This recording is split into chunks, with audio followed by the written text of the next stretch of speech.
Oke, kita lanjutkan ke pembahasan selanjutnya. Tadi sudah sampai nomor 50 ya di video sebelumnya. Oke, nih ya, semua pakaian musim dingin berbulu. Sebagian pakaian yang berbulu harganya mahal, sebagian mahal tidak mudah rusak.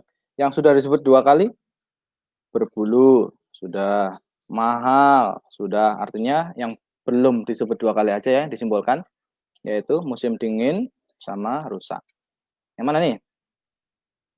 Kalau ada kata depan semua, sebagian, sebagian, pilih yang depannya sebagian. Gampang ya? Sebagian ini, sebagian pakaian musim dingin mudah rusak. Yang sebagian awet karena mahal. Oke ya. 52. Ntar cek dulu. Oke, aman. Selanjutnya, semua anak bergembira jika bermain di taman wisata. Hari ini semua anak bermain di taman wisata. Berarti every kids happy. Ya kan? Semua orang senang, semua anak senang. Berarti hari ini apa? Tidak ada anak yang tidak bergembira. Karena semuanya main di taman wisata. Selanjutnya, semua binatang karnivora bertaring. Sebagian binatang yang bertaring menyusui. Bertaringnya sudah 2 kali, sehingga tidak perlu disimbolkan. Kesimpulannya, semua dan sebagian, pilih yang depannya sebagian. Jadi apa? Sebagian binatang yang karnivora tidak menyusui. Gitu ya. Ini bertaringnya udah tadi, jadi nggak perlu disimbolkan ya. Yang B lebih tepat. Next, olahragawan yang tekun berlatih berpeluang untuk menang dalam kompetisi. Olahragawan yang menang, nah menangnya udah 2, berarti cukup yang berlatih sama juara. Mana? Mana yuk? Ya, olahragawan yang berpeluang menjadi juara tekun berlatih. Ya, menangnya nggak usah, karena udah disebut 2 kali. Next, seseorang yang mengemudikan mobil dalam keadaan mengantuk dapat menyebabkan kecelakaan. Kecelakaan jalan raya dapat menyebabkan kematian. Yang sudah disebut 2 kali apa? Kecelakaan. Jadi gimana dong? Seseorang yang mengantuk saat mengemudikan mobil dapat menyebabkan kematian. Ya, kenapa? Karena bisa kecelakaan. Ya, yang kenapa salah? Karena jalan rayanya ada 2, redundant. Ya. Next. 56. Diketahui 5% dari suatu bilangan adalah 10% dari bilangan yang lain. Nah, ini mulai masuk hitung-hitungan lagi. 5% dari itu artinya kali ya. Dari suatu bilangan ya, berarti 5% dari suatu bilangan terserah namanya sebut saja A sama dengan 10% bilangan yang lain. Ini misalnya. Di kiri ada persen, kanan ada persen, hilang boleh. Jadi apa nih? 5A sama dengan 10B. Bagi 5 semua. Gantian ini bagi 5, ini bagi 5. Ketemunya apa nih berarti? A sama dengan 2B. Ini toh? A sama dengan 2B. Nah, terus di sini, jika hasil kali kedua bilangan tersebut adalah 2, nih, hasil kali kedua bilangan tersebut adalah 2, ya. Ini diketahui yang pertama nih tadi nih, diketahui yang keduanya, hasil kali keduanya. Berarti A kali B itu 2. Nah, A kali B itu 2. Jadi gimana dong? Kita masukkan ini ke sini ya. Katanya A itu 2B. Berarti 2B dikali B sama dengan 2. Ya. 2B kuadrat sama dengan 2. Coret-coret. B kuadrat sama dengan 1. Artinya B-nya sama dengan 1. Tapi ingat, min 1 pun kalau dikuadratkan juga ketemunya 1. Artinya kalau B kuadratnya sama dengan 1, B-nya akar dari 1 adalah plus minus 1. Bisa plus, bisa minus. Bisa plus minus 1. Oke ya. Tuh. Nah, misal, dan nih ketemu ya, B-nya bisa plus minus 1. Saat, nah, B-nya plus 1, A-nya gimana? Kita lihat sini. Katanya A itu, ini, A itu 2B. Berarti A sama dengan 2 kali 1, ketemunya 2. Tapi, ya, saat B-nya min 1, A-nya ya 2 kali min 1, ketemunya min 2. Pertanyaannya bukan itu ya, pertanyaannya adalah jumlah kedua bilangan tersebut. Berarti A tambah B. A tambah B berarti bisa ini, bisa 1 tambah 2, ketemunya 3, atau A tambah B yang kedua kalau justru yang satunya. B-nya min 1, A-nya min 2. Kalau di total berapa? Min 3. Cari yang ada aja. Yang mana? Nah, gampang ya, yang B. Next. Suatu rapat ada 36 orang. Mau salaman satu sama lain. Nah, ingat pakai apa ini? Kombinasi ya. Kombinasi yang datang total 36. Satu kali salaman berapa orang? 2 orang. Cara ngitung kombinasi? 36-nya taruh atas, faktorial, dibagi, 2-nya taruh bawah, terus selisihnya 36 dikurangi 2, 34-nya taruh bawah. 36 faktorial itu artinya apa? Artinya 36 kali 35 kali 34 kali 32 kali 33, 32 dan seterusnya ya. Bisa kita tulis gini aja. Per 2 faktorial itu 2 dikali 34 faktorial. Bisa hilang, bisa hilang, bisa coret, 18, ketemunya 630. Wes, jadi yang datang 36 orang, saling jabat tangan satu sama lain, 630 kali salaman. Wow. Next, hasil panen singkong Pak Pong 7,5 ton. 350 dijual, 2,5 kintal dibuat tape. Oke, panennya berapa? Panen dibuat kilogram ya, 1 ton 1000 kilogram. Berarti 7.500 kilogram. Terus apa? Jual. Kalau dijual berarti nambah apa berkurang? Berkurang ya. Berkurang berapa? 350 kilogram. Terus diolah jadi tape.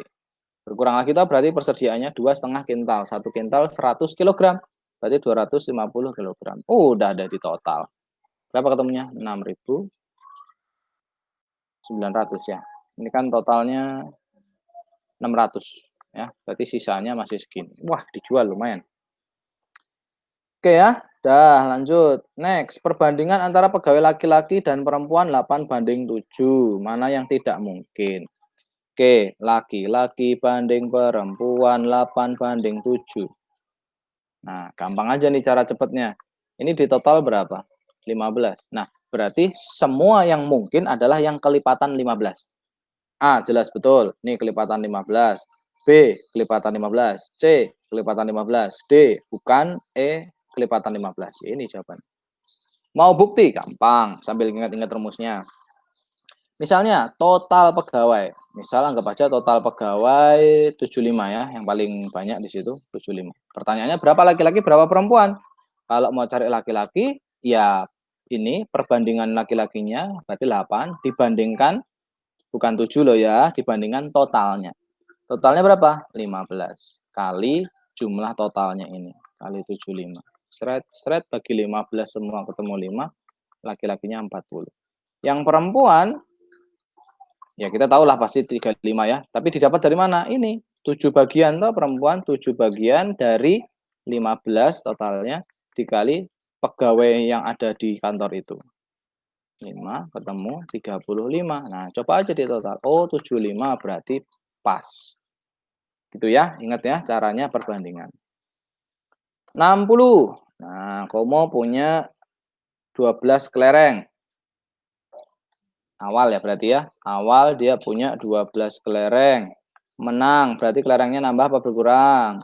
Nambah 3. Lalu kalah. Kalau kalah berarti kelerengnya berkurang 6. Berapa totalnya? Berapa nih? 12 tambah 3? 15 kurangi 6, 9 ya. Masih 9. Yuk main kelereng lagi mu. Lanjut nomor 61. Suatu perusahaan 3 kali mempekerjakan 3 kali jumlah pekerjanya tahun lalu. Oke. 2020 pekerjaan misalkan anggap aja YEC ya. Nah, karyawannya 3 kali tahun lalu. Tahun lalu sebut saja A. 2019, nah si YEC karyawannya berapa nih? Jumlah pekerja tahun lalu 29 orang. Berhenti berarti berkurang 3. Masuk berarti tambah 6. Berarti total 2019 berapa nih? karyawannya. 32 ya? 2019 32, berarti 2020 ya tinggal 3 dikali 32, 96 karyawannya. Amin ya teman-teman ya. Semoga makin banyak yang bisa kerja di YEC, makin banyak memberikan manfaat, makin banyak yang dapat manfaat juga ya, sama-sama berkah. Amin. 96. Next. Diketahui 4 orang menggali selokan dalam waktu 7 hari. Ini perbandingan juga. Berapa orang yang diperlukan untuk menggali setengah hari. Intinya gampang teman-teman. Intinya begini.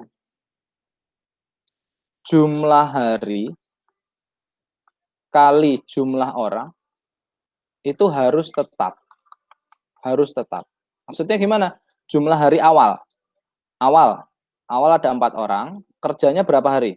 7 hari. Itu harus sama dengan orang baru sabut saja A dikali waktunya ya, jumlah hari kali jumlah orang, atau dibalik, jumlah orang kali jumlah hari gitu ya.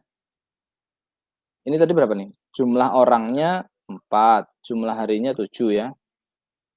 Ini berarti jumlah orangnya A, jumlah harinya nanti di sini setengah. Dia pengen setengah hari. Ya udah. Ya, jadi A-nya gimana? A-nya ya tinggal 4 kali 7 dibagi 0,5. Ya, kalau dibawa ke atas, ini sama dengan dikali 2. Berarti 2 kali 4 kali 7 sama dengan A. Berapa nih A-nya? 8 kali 7 ya, 56 orang. 56 orang bisa kerja setengah hari. Wow. Gampang ya? Jumlah hari kali jumlah orang harus tetap. Dah, itu aja prinsipnya. Next, 63, harga 3 batang rokok 2.000. Berapa rokok yang dibeli 10.000? Kok ya rokok ya, mbok ya yang lain. Apa ya, Astor gitu misalnya ya. 2.000 dapat 3, 10.000, ya dapat 15. Kecuali promo, buy one get one, buy two get two, dan seterusnya. Ini mudah ya. Harga daging bebek hidup, nah hidup per on 1.200. Sementara harga daging bebek per on, ini yang udah digoreng ya, 2.500 kalau udah matang. Seekor bebek mengalami penyusutan berat 35% setelah digoreng. Berapa keuntungan yang diperoleh seseorang jika hasil gorengannya mempunyai berat 8,45 ons? Oke. Sekarang kita lihat dulu. Goreng, ya. Dia kan awalnya punya daging mentah. Mentah, kalau digoreng menyusut. Berarti kita bandingkan dulu ya. Goreng, banding mentah.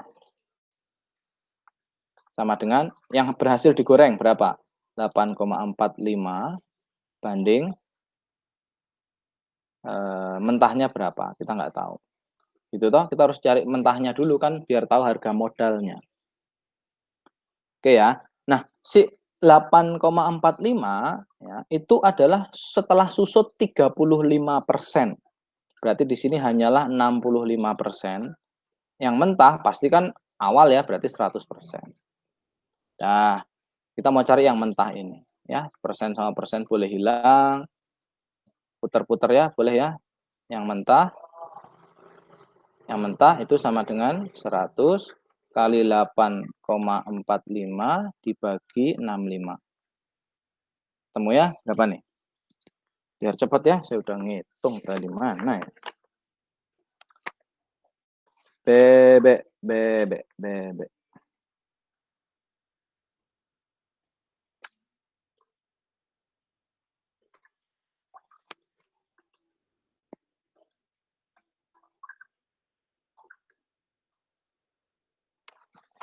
Nah,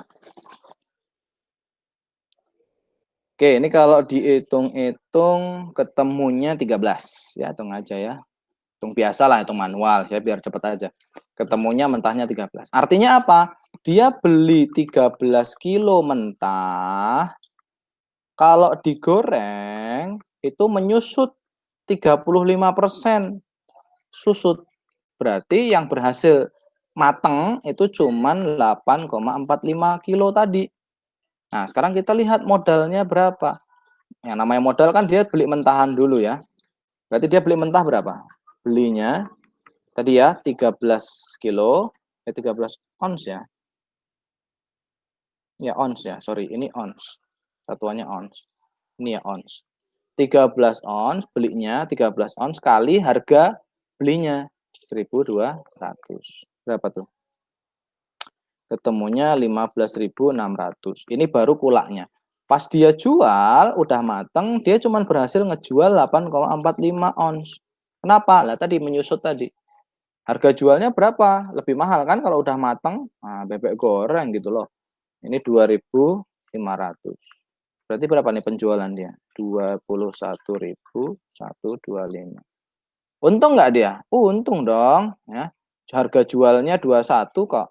Berarti untungnya harga jual 21.125 dikurangi kulaknya 15.600.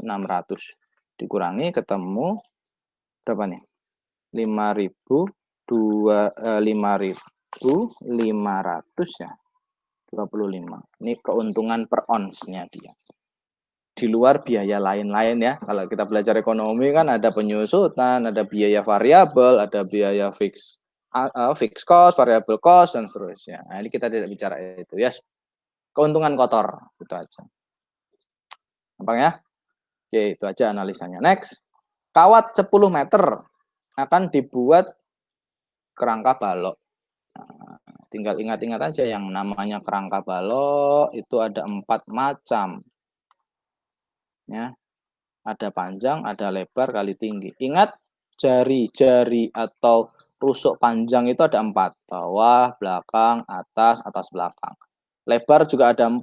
Lebar kanan atas, lebar kanan bawah, lebar kiri bawah, lebar kiri atas.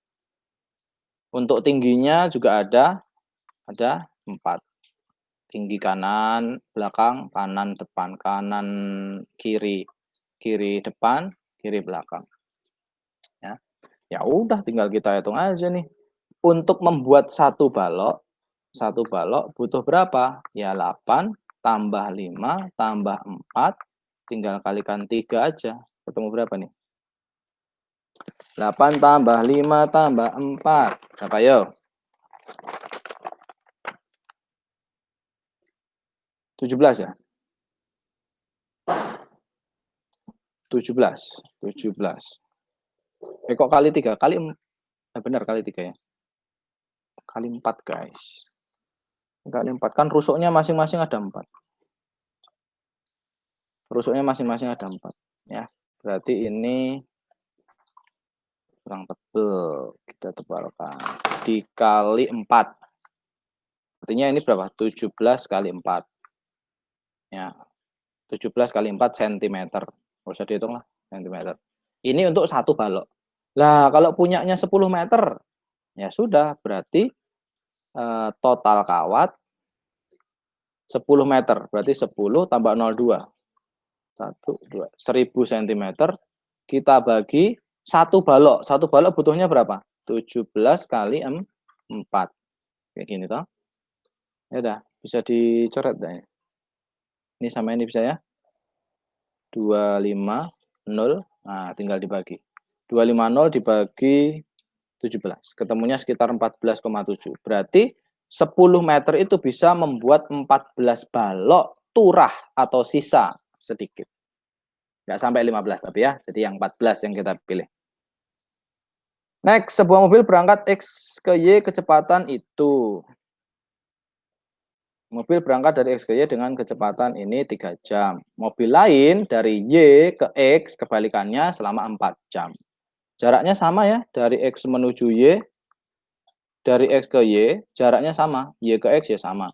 Berarti kan jarak yang ditempuh orang pertama sama dengan jarak yang ditempuh orang kedua. Jarak yang ditempuh orang pertama berapa?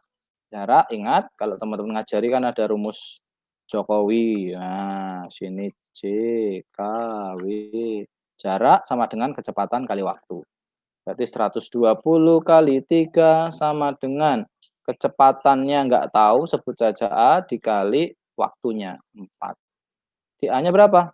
120 kali 3 per 4. Sret, 30.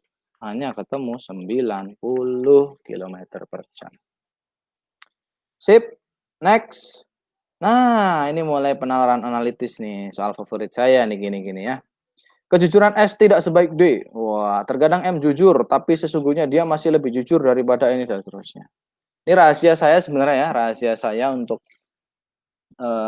siswa-siswa bimbingan di EC, teman saya kasih lah untuk teman-teman yang ikut free tryout ini. Sebenarnya masih banyak rahasia-rahasia saya ya, nah, cuman ya ada waktunya untuk berbagi itu. Kalau mengerjakan soal penalaran analitis sebenarnya ada dua tipe soal, ada menyimpulkan, ada mengurutkan. Ini adalah tipe soal mengurutkan. Kalau tipe soal mengurutkan, gampang, teman-teman bikin garis aja gini, set, garis. Namanya garis relatif, metode saya. Ini membandingkan orang yang jujur dan orang yang kurang jujur. Artinya, semakin ke atas, dia semakin jujur. Ya, urut dari depan.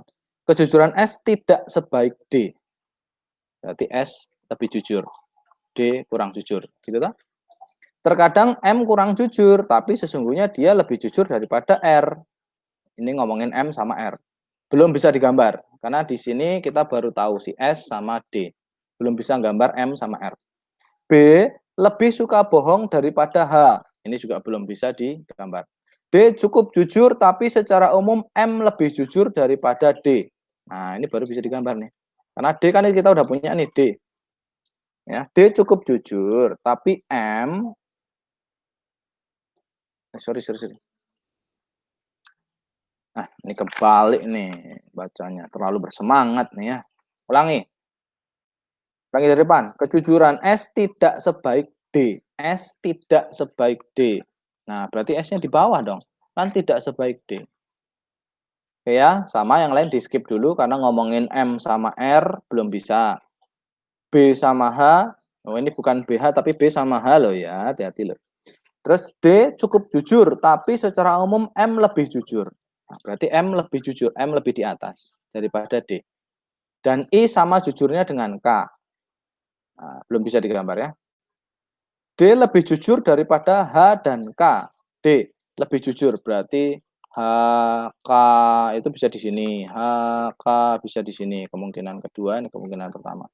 Siapakah di antara mereka yang paling jujur? Tentunya yang paling atas. Pastinya adalah M. Kalau yang pasti, yang paling tidak jujur, belum bisa. Belum bisa tahu. Ya, karena bisa banyak kemungkinannya. Oke ya, gampang. Next. Rocky ingin nikah sebelum punya rumah. Wah, ideal sekali, milenial sekali ini ya.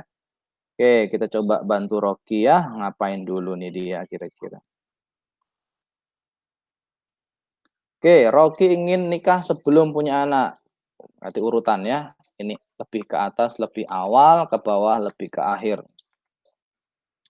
Rocky ingin nikah sebelum punya rumah. Berarti nikah dulu, baru punya rumah. Gitu toh? Nikah lebih awal. Setelah dapat kerja, ia ingin punya usaha sambilan. Bisa digambar belum? Belum punya ya, karena baru ada kata kunci nikah sama rumah. Rocky ingin punya anak setelah punya rumah. Berarti anaknya lebih akhir. Anak setelah punya rumah. Ingin menikah setelah punya usaha sambilan. Berarti sebelum nikah ada usaha sambilan. Ingin punya usaha sambilan sebelum punya rumah. Benar ya? Usaha sambilan sebelum punya rumah. Udah benar. Yang belum tadi yang mana? Ingin dapat kerja sebelum menikah ini ya. Kerja sebelum menikah, setelah dapat kerja ingin punya sambilan. Berarti kerja duluan. Kerja duluan, baru usaha, baru nikah, dan seterusnya. Mana urutan yang tepat? Tinggal ngurutkan dari atas ke bawah. Pertama kerja dulu, kalau udah kerja bikin usaha, baru nikah, nabung punya rumah, baru punya baby. Next 69. Kala adalah seorang anak yang sulit disuruh makan. Kala bersedia makan nasi. Jika ada syaratnya ya, makan nasi kalau udah dibelikan makan favorit. Jika sudah punya permen coklat, Kala bisa merupakan roti keju. Berarti permen coklat jauh lebih disukai. Coklat. Jauh lebih disukai daripada roti keju. Roti keju lebih disukai daripada es krim. Oke. Kesukaan Kala terhadap es krim sama besar. Ini pakai garis relatif bisa juga ya. Dan Kala lebih menyukai roti keju daripada aroma manis. Gampang ya. Yang paling disukai apa? Tentunya permen coklat ya. Karena permen coklat ini jika sudah makan permen coklat, dia bisa melupakan roti keju. Ya udah, roti keju itu dibandingkan sama yang lain-lain menang roti keju. Berarti kan roti keju padahal nggak ada apa-apanya daripada permen coklat. Artinya permen coklat inilah yang sangat favorit. Next 70. 6 CPNS, 6 peserta A, B, C, D, E, F masing-masing presentasi dan seterusnya. Oke, gambar ya. Awal, akhir. A, B, C, D, E, 1, 2, 3, 4, 5, 6 misalnya. C akan maju urutan keempat atau ke akhir. Berarti C kemungkinan pertama atau C kemungkinan kedua. D akan maju menjadi pembicara ketiga setelah A. Berarti si D itu nggak mungkin di paling bawah, nggak mungkin paling depan. Sini D nggak mungkin, sini D nggak mungkin, D nggak mungkin. Di sini juga D nggak mungkin, di sini D nggak mungkin. Nah, kalau udah ada C ya dengan catatan, oke nanti. Tapi yang bawah ini masih bisa. Yang jelas nggak mungkin yang atas. Karena D itu 3 setelah A. B akan maju sebelum C. Oke, F akan maju setelah D. Mana urutan yang memenuhi persyaratan? Gampang, lihat hasil dari opsi. Fokus sama C yang sudah pasti. C maju urutan keempat atau terakhir. Opsi A. Ini urutan keempat, bisa jadi. Ini urutan C-nya malah urutan ketiga, ini jelas salah. C urutan terakhir, bisa jadi. Ini bisa jadi, ini bisa jadi. Ya, karena C-nya urutan keempat. Ini pasti salah. Terus apa? Lihat D. D sama A itu harus selisih 3. D akan maju menjadi pembicara ketiga setelah A. Coba lihat opsi A. Ini keberapa? Kedua setelah A. Berarti ini salah. Ini udah jelas salah ya tadi karena C-nya. Ini D pembicara ketiga ini ya. Ini pembicara pertama, pembicara kedua, pembicara ketiga. Ini betul. Ini keliru karena A dan D-nya selisihnya cuma 2, ini juga keliru. Pasti jawabannya ini. Ya, karena mematuhi semuanya. C terakhir, D sama A selisihnya 2 orang. Ya, ini orang pertama setelah A itu F, orang kedua setelah A itu E, orang ketiga setelah A adalah D. B maju sebelum C, bisa banget. B maju sebelum C. F maju sebelum D, bisa banget. Nah, jadi C yang pasti. Opsi C yang pasti betul. Mana di antara pernyataan berikut yang pasti benar? A akan maju di urutan keempat. Nggak mungkin. Karena kalau A maju di urutan keempat, D-nya masuk nomor 7. Nggak mungkin, jelas. E akan maju di urutan keempat. Bisa jadi. F maju di urutan keenam. Bisa jadi. C maju urutan ketiga, jelas salah. D maju urutan ketiga, tidak mungkin. Ya, tidak mungkin D di urutan ketiga, nggak mungkin. Ya, jadi yang mana? Antara E sama F. F nggak mungkin ya. F akan maju di urutan ke-6. Nggak mungkin. Karena F maju sebelum D. Maksimal dia di nomor 5. Ya, ini berarti. Akan maju di urutan keempat. Ya, nggak mungkin yang F itu sebelum D kok. Jadi nggak mungkin terakhir. Oke ya, ini sama kayaknya. Sama. Apabila B maju di urutan kelima, mana yang benar? B maju sebelum C. Berarti C maju di urutan ke-6 ya. Harusnya. Kalau B di kelima, ya B kelima berarti C kan harus ke-6. Ini salah. Ini ya jelas salah ya, orang B maju di urutan kelima kok B maju urutan pertama. Ya. A maju di urutan ketiga, bisa jadi. E maju di urutan kedua. Oke lah, bentar. Kalau D maju di urutan keempat, yang benar ya. A maju di urutan ketiga. Kalau A maju di urutan ketiga, berarti ini orang pertama, orang kedua, orang ketiga. D-nya di akhir ya. D-nya di akhir. B-nya. Nggak mungkin. Nggak mungkin D-nya di akhir. Nggak mungkin D-nya di akhir. Karena ini, B sama C-nya harus berurutan. Ya. A maju di urutan ketiga jelas salah. Berarti ini ya yang paling mungkin ya. Paling mungkin ini. Paling mungkin itu. E maju di urutan kedua. Karena E itu bebas, nggak ada syarat. Next. Ada lembaga pelatihan buka tiap hari, berarti Senin, Selasa, Rabu, Kamis, Jumat, Sabtu, Minggu. Gitu kan? Ada 6 pelatihan, suara, lukis, olahraga, tari, musik, dan seterusnya. Setiap hari satu pelatihan utama, tiap 2 hari sekali ada bahasa Indonesia atau pelatihan bahasa. Awal minggu dimulai hari Senin. Pada hari Rabu diberikan pelatihan seni lukis dan bahasa. Hari Rabu, lukis dan bahasa. Oke. Terus, olahraga ada di antara seni lukis dan seni drama. Belum tahu ya di mana. Seni lukis diberikan 2 hari setelah seni tari. Lukis mana lukis? Lukis kan hari Rabu. Lukis ini diberikan 2 hari setelah tari. Berarti tari hari Senin. Tari Senin. Lukis 2 hari setelahnya kok. Tari ya. Terus, nah baru balik ke clue pertama. Olahraga ada di antara seni lukis dan drama. Mau nggak mau dramanya di sini. Sini drama, sini olahraga. Ya, karena olahraga itu harus dijepit antara lukis sama drama. Kan dramanya udah nggak mungkin hari Senin, karena hari Senin udah nari. Oke ya. Terus seni musik ditawarkan 2 kali seminggu, tapi nggak boleh urut. Ya sudah, pasti di sini adalah musik. Bisa jadi musiknya satunya Sabtu atau Minggu. Intinya ya pilih salah satu aja sama si yang belum. Yang belum apa? Suara ya. Bisa aja suaranya salah satu. Udah, gitu aja. Yang udah pasti ini ke sini udah pasti. Ini yang belum pasti Sabtu Minggu. Pernyataan di bawah yang paling benar, hanya olahraga yang diajarkan tiap hari Kamis. Betul ya? Tanpa ada bahasa ya. Bahasanya kan 2 hari sekali. Kalau Rabu ada bahasa berarti Senin, Rabu, Jumat, Minggu gitu-gitu. Pada hari Kamis hanya ada seni drama, jelas salah karena drama hari Jumat.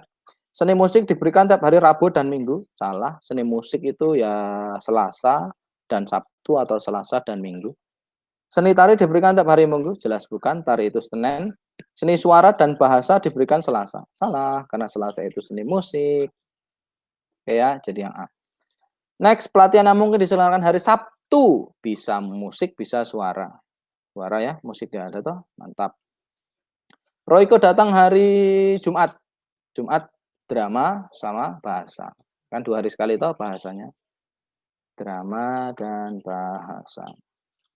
Nah, Tom seorang anak yatim. Dia punya kucing kesayangan namanya Haji. Tom Haji mana-mana sering berdua, bagaikan kakak adik. Tom disayangi Bu Rudi. Ya, dan seterusnya. Mana nih? Yang paling mungkin. Tom tidak disukai teman-temannya. Salah, padahal Tom kan imut. Bungsu dan berwajah imut. Bungsu itu anak terakhir ya. Bungsu itu anak terakhir ya. Sulung anak pertama. Jerry suka mengejek Tom. Nah, sehingga Tom seharusnya. Enggak ya, karena bercanda. Brudi lebih menyukai anak sulung. Salah, anak bungsu. Oke, rumah Tom dan Pak Sabar 4 kilometer. Hah? Rumah Tom dengan Pak Sabar berada 4 kilometer di sebelah selatan sekolah Tom. Misalnya ini sekolah, ini utara, ini selatan. Berarti rumah mereka di sini 4 kilometer, sedangkan tempat kerja Pak Sabar 2 kilometer di selatan. Bisa ya? Jadi kan ngelewati gitu loh maksudnya. Opsi yang D itu ngelewati aja gitu maksudnya. Oke ya, itu yang paling benar. Next, apa nih? Mana yang terjadi? Ibu Tom sudah meninggal karena sakit parah dan seterusnya. Drama banget, belum tentu. Jerry adalah murid kelas 2. Bisa nggak nih?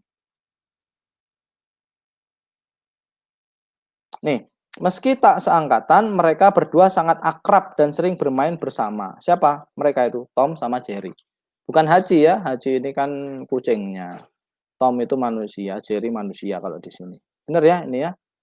Tom tidak suka kakinya terkena lumpur. Enggak, ini berlebihan aja. Tom anak yang sangat manja, kata siapa? Ya kan karena memang dia capek aja gitu. Di sekolah ada teman Tom bernama Nina dan Dina. Menek, nggak tahu ya. Nih, tentang matematika berpola. Nah, ini susah-susah gampang, tapi nggak masalah. Yang atas polanya 1, 2, 3, 4, 5, 6. Polanya urut. Yang bawah, kalau kita urutkan coba. Ada 33, ada 34, ada 36, ada 39. Yang urut ya itu ya. Urut dari kecil.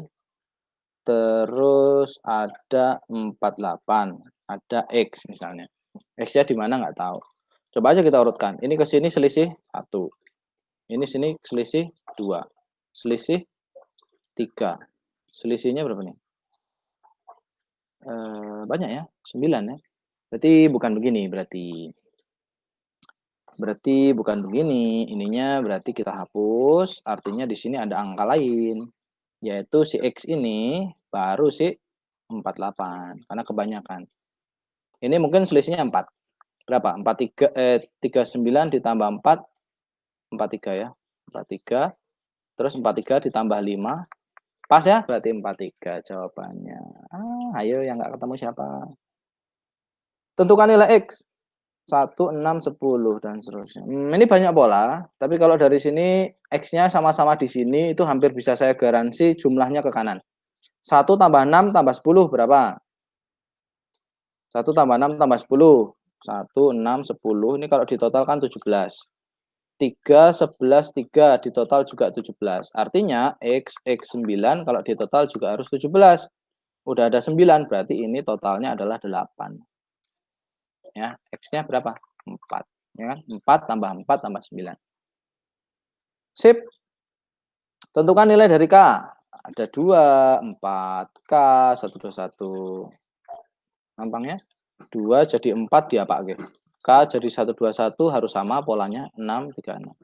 Intinya dikuadratkan ya. Yang atas dikuadratkan jadi yang bawah. Berarti K-nya ketemu 11. Dikuadratkan jadilah yang bawah. Next, 1 sampai ini ada kolom ya, 1 dan seterusnya.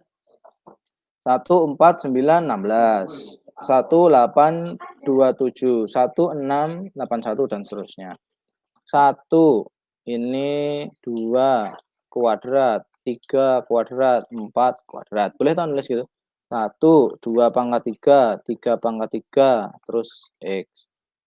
Berapa nih? 1, 2 pangkat 4, 3 pangkat 4, Y.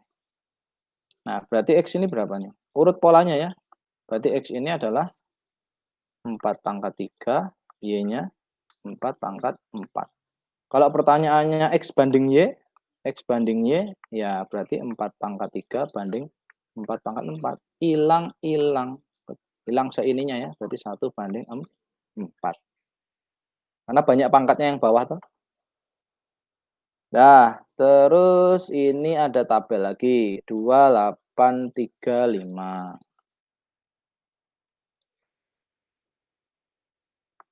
1, 4, 10, X. Nah, kita caranya begini. Konsentrasi aja sama ini. Berarti yang tempatnya mirip di sini. Kok bisa jadi 8? Ketemunya gimana? Misalnya, ada angka 2, ada angka 3, ada angka 5. Supaya bisa jadi angka 8, caranya gimana? Banyak model, salah satunya 3 tambah 5, ya. 3 tambah 5, terus diapain sama 2 ya? Kali 2 bagi 2, ketemu 8. Bisa nggak di sini? 4, yang bawah ya. Ini kan 3 sama 5-nya ini. 4 tambah 10 kali 1 bagi 1. Ketemu berapa? 14. Ada opsinya? Ada. Oke, kalau ada. Sip. Oke, karena azan kita lanjutkan nanti ya, teman-teman. Terima kasih.